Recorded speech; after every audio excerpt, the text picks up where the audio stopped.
Good morning. How you guys doing? This Mike back with the thought of the day on December 18th, 2025.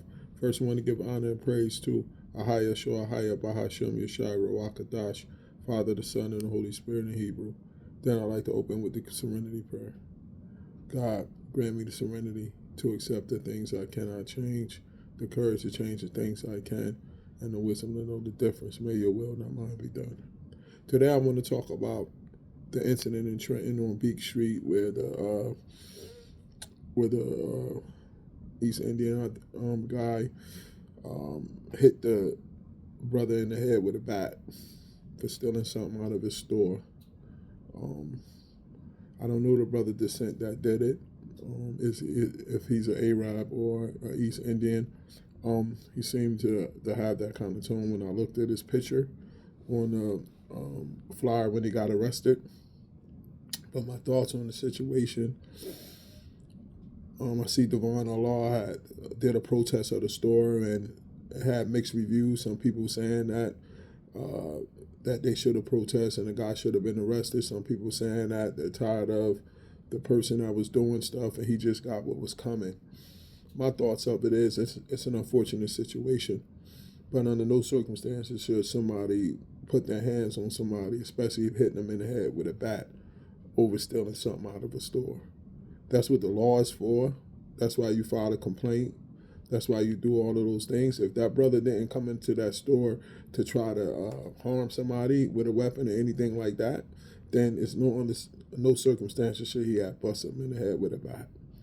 And I get people in the neighborhood frustrations with that brother, then that's where our neighborhoods have to come together and try to get the brother some help. It's obvious that the brother, from what I'm hearing, is deal with mental health issues and substance abuse. So it's not really him that's in the actions. It's that disease that has taken over him that has him roaming around like that. Those spirits and those demons from that disease, man, it'll have you doing things that you thought you would never do. So the brother probably needed a lot of help and things of that nature, and busting him in the head and doing that is not going to get the job done. When it comes to those stores, period, they have always been planted in our communities, and it's part of the curses that we read in Deuteronomy 28 for the children of Israel. And all these different nations did was pass it down to the next nation. Back in the day, you had the Jewish people that owned those kind of stores in our neighborhoods. Next thing you know, you had the Koreans. They came in, they owned the stores in our neighborhoods. And then you had the East Indians. Then you had the Africans. You had the different races, but it was never us. And that's when the scriptures say that we're going to be the person that buys. The person that be the buyer. We're not going to be the seller. And that's part of the curses that we go through as the children of Israel, living in those kind of circumstances. And then when you really look at it, that store that's there, probably the typical corner store bodega, and so there's not giving the people in our community no nutritional value. They call our communities food deserts because it's most of the places they're not selling nothing that's nutritious for our people to eat. So when we eat those kind of foods, that develops all of the sicknesses and things, the mucus and all that stuff that's in our bodies that turn into sickness. And that's why most of those places are planted there. They're coming in, they're bringing different religions and different things of that nature. The Chinese stores, the Arabian stores, the Arabians with the liquor stores and this and that. When you look around, you'll see most of those places have those people that's coming in, and it's to pollute our community because we are the children of Israel.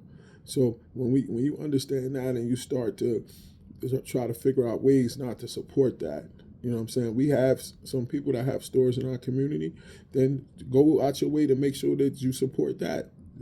Boycott all of those stores and shut them down, because at the end of the day, it's only bringing strife and strife and unhealthy ways to our community anyway. You get what I'm saying?